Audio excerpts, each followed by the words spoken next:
প্রধানমন্ত্রী শেখ হাসিনা ভাষণ দিয়েছেন যুক্তরাজ্যের একটা সভায়, লন্ডনে এটা হয়েছে। আমরা এটা নিয়ে আগে কথা বলেছিলাম এবং সেই ভাষণে কি হয়েছে সেটা নিয়ে কথা বলবো। এবং শুধু সেটা না, একই ধরনের চেষ্টা প্রধানমন্ত্রী, তথাকথিত প্রধানমন্ত্রী আবার চালিয়ে যাচ্ছেন, সেটারও একটা পোস্টার ফেসবুকে ছড়িয়ে পড়েছে এবং সেটাও নিশ্চয়ই তারা করবেন। এটাকে সরকারের কিভাবে ডিল করা উচিত বা সরকার ঠিকঠাক মতো ডিল করতে পারছে কিনা সেটা নিয়ে কথা বলবো। এবং এবারকার এই সভার একটা গুরুত্বপূর্ণ ডাইমেনশনও আছে, সেটা নিয়েও কথা বলতে চাই। তার আগে একটু জানি যে উনি আসলে কি বলেছেন। সেটা খুব বেশি নতুন ধরনের কথা তিনি বলেছেন তা না, তিনি সাধারণত যেসব কথা গতানুগতিকভাবে বলেন সেগুলো বলছেন। তিনি বলছেন বাংলাদেশে এই মুহূর্তে কোনো ন্যায় বিচার নেই, এখানে খুব ভয়ঙ্কর রকম মবের শাসন চলছে, লোকজন যার তার ঘরে ঢুকে নাকি চুরি ডাকাতি করছে, সবার ঘরে ঢুকে। আমার মনে পড়ে গেল রোকেয়া প্রাচীর কথা, যিনি ঢাকার 5% বা 10% বাড়ি নাকি ডাকাতি থেকে মুক্ত ছিল শেখ হাসিনার পালিয়ে যাওয়ার পর। ঠিক একই রকম বক্তব্য এখানে। তিনি যেসব লোকাল গভর্নমেন্ট বাতিল করা হয়েছে সেগুলোর তীব্র প্রতিবাদ করেছেন। এগুলো প্রত্যেকটা নির্বাচনের মাধ্যমে, নির্বাচন কমিশন এসব নির্বাচন করেছে এবং নির্বাচনের মাধ্যমে তারা দায়িত্বে এসছে, ক্ষমতায় এসছে, সুতরাং তাদেরকে দায়িত্ব দিয়ে মানুষকে সেবা করতে দিতে হবে। তিনি সরকারি কর্মকর্তা কর্মচারীদের হয়রানি বন্ধ করার কথা বলছেন। মানে একটা কথা আমি একটু বলে রাখি শেখ হাসিনাকে বা আওয়ামী লীগকে, তারা যদি সরকারি কর্মকর্তা কর্মচারীদের হয়রানি তার ভাষায় বন্ধ করতে চান তাহলে তাদের পক্ষে কথা কম বলতে হবে। এই প্রজাতন্ত্রের কর্মচারীরা যারা আসলে শেখ হাসিনার কর্মচারীতে পরিণত হয়েছিল, তারা কি করেছে এটা আমরা জানি। আজকের বাংলাদেশে আমরা বিভক্তি বাড়াতে চাই না, তাই অত্যন্ত ভয়ঙ্কর গর্হিত অপরাধী ছাড়া বাকিদেরকে নিয়ে কাজ করার চিন্তা করা হচ্ছে। কিন্তু তাদেরকে নাকি হয়রানি করা হচ্ছে। সত্যিকার অর্থে সরকার সেই তুলনায়, আমাদের অনেকেরই অসন্তোষ আছে, সেই তুলনায় সরকার আসলে এদের বিরুদ্ধে তেমন কিছুই করেনি। এটা নিয়ে যৌক্তিক ক্ষোভ অনেকেরই আছে। আওয়ামী লীগের সবাইকে মুক্তি দিতে হবে এবং সবার মামলা প্রত্যাহার করতে হবে। আমরা জাস্ট শুনে রাখি তিনি এসব অভিযোগ করছেন। তারপর তিনি একটা খুব গুরুত্বপূর্ণ প্রশ্ন তুলছেন যে অভ্যুত্থানে যারা জড়িত ছিলেন তারা প্রত্যেকে ক্রিমিনাল, এবং উনি এনেছেন দায় মুক্তি কথাটাকে নিয়ে, যে তারা দায় মুক্তি দিচ্ছে কারণ তারা জানে তারা ক্রাইম করেছে।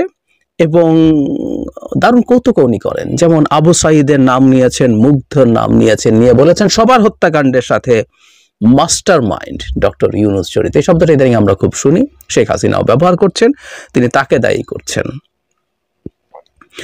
উনি শক্তি প্রয়োগ করতে চাননি, করলে অনেক বেশি মানুষ হতাহত হতে পারত, সেই কারণে তিনি চলে গেছেন এবং পুলিশকে পরিকল্পিতভাবে হত্যা করা হচ্ছে এবং পুলিশকে মিথ্যা অপবাদ দিচ্ছেন। যদিও আমাদের এখনকার পুলিশের দায়িত্বপ্রাপ্তরা তাদের অতীত আচরণের জন্য, ভুলের জন্য ক্ষমা চাইছেন। এই ডিএমপি কমিশনারও ক্ষমা চেয়েছেন, আমরা সেটা দেখেছি, এটা রাইটলি উনি করেছেন।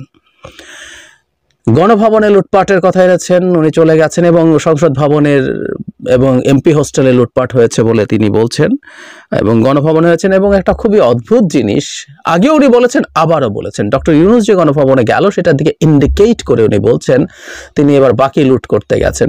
এবং খুব মজার ব্যাপার, ওখানে উপস্থিত লোকজন এটাই হাততালি দিচ্ছে, সেইম বলছে। মানে ডক্টর ইউনূস গণভবনে লুট করতে যাচ্ছে, এই কথা শেখ হাসিনার মতো মানুষ বলতে পারেন, অবশ্য উল্টো শেখ হাসিনার মতো মানুষই বলতে পারেন, এবং তার আশপাশের লোকজন সেটাকে দারুণ এনজয় করেন, হাততালি দেন।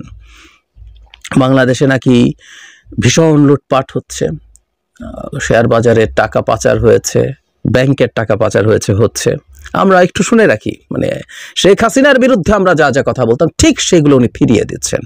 গণহত্যার অভিযোগ করছেন সরকারকে, টাকা পাচারের অভিযোগ করছেন, অর্থনীতিকে ধ্বংস করার অভিযোগ করছেন। বাংলাদেশের 2041 সালের মধ্যে নাকি বিরাট উন্নত হয়ে যাওয়ার কথা ছিল, স্মার্ট হয়ে যাওয়ার কথা ছিল, সেটা ধ্বংস করছে এখন ইউনূস। এবং 3টা গ্রুপকে, ইউনূসকে উনি ইন্ডিকেট করছেন বারবার, এবং এবার দেখলাম উনি ডক্টর ইউনূসের সাথে স্বৈরাচারী এবং ফ্যাসিস্ট শব্দটা বারবার ব্যবহার করছেন। মানে শেখ হাসিনাকে যতবার ফ্যাসিস্ট বলছেন, ডক্টর ইউনূসকে তিনি ঠিক সেটা ফিরিয়ে দেওয়ার চেষ্টা করেন। আগে যখন আমরা তাকে গণহত্যাকারী কেউ বলেছি, উনি গণহত্যা আসলে না, এটা একটু টেকনিক্যাল ব্যাপার আছে, ওই সময় ক্রাইম এগেনস্ট হিউম্যানিটি হয়েছে, যাই হোক। তো উনি সেটা ফেরত দিচ্ছেন এবং তিনি মাস্টার মাইন্ড, সমন্বয়ক, উপদেষ্টা সবাইকে আবার হুমকি দিয়েছেন। ওনার খুব দুঃখ, উনি নাকি সবার গরিবের পেটে ভাত দিয়েছেন, দেশের উন্নয়ন করেছেন।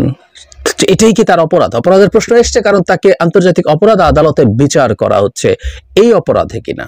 না, শেখ হাসিনা, আপনাকে বিচার করা হচ্ছে মানবতা বিরোধী অপরাধের জন্য। আপনি ক্রাইম অ্যাগেন্স্ট হিউম্যানিটি করেছেন, যে অপরাধটা সাধারণ ফৌজদারি অপরাধ না। এটা বাংলাদেশ তো বটেই, সারা পৃথিবীর বহু জায়গায়, বিশেষ করে ইন্টারন্যাশনাল ক্রাইম ট্রাইব্যুনালেও আপনার বিচার করা যাবে। আপনি আপনার দেশের মানুষকে খুন করেছেন, গুম করেছেন, কাস্টোডিয়াল টর্চার করেছেন ক্ষমতায় থাকার জন্য, কিন্তু এগুলো মানবতা বিরোধী অপরাধ বলে সেটা করা যায়। উনি সংবিধান দেখাচ্ছেন আবার, যারা হত্যা এবং কু করে ক্ষমতায় এসছে। আমরা জানি সংবিধানের একটা অনুচ্ছেদ নিয়ে অনেক আলাপ হয়েছে। সেই অনুচ্ছেদ অনুযায়ী আপনি মানুষজনকে এই ধরনের সংবিধান স্থগিত, বাতিল ইত্যাদি ইত্যাদি করলে মৃত্যুদণ্ড পর্যন্ত দিতে পারেন, সেই জুজুর ভয় দেখাচ্ছেন।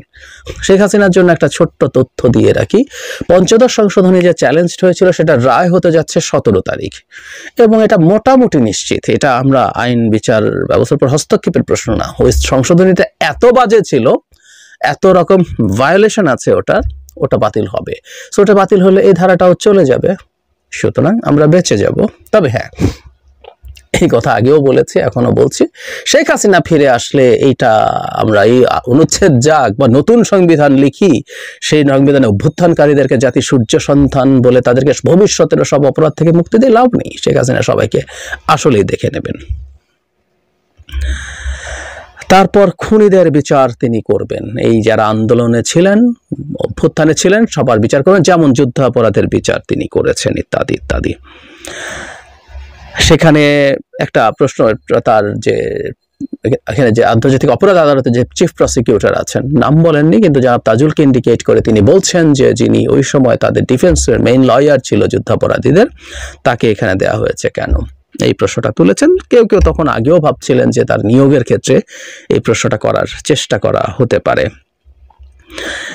এবং বিজয়ের মাস, বিজয় আসবেই, এবং ফ্যাসিস্ট ইউনূস আবার বলছেন তার চেলাচামুন্ডা যেভাবে সন্ত্রাসী বাহিনী দেশ ধ্বংস করেছে, সেই বিজয়ের সময় তাদের সবাইকে বিচারের আওতায় আনবেন। আচ্ছা, এটা শেষ না, ইনফ্যাক্ট এটা এখন সিস্টেম্যাটিক বিষয়ে পরিণত হচ্ছে, যেটা সবচেয়ে জরুরি কথা। আমার সামনে আরেকটা পোস্টার আসলো, ফেসবুক সূত্রে দেখেছি, আগেরটাও ফেসবুকে এসছে, সেটা হলো ডিসেম্বর 14 শনিবার। এটা আবার একটা হোটেলে, এটা আমেরিকাতে হবে, সেন্ট্রাল ফ্লোরিডা মহানগর আওয়ামী লীগ।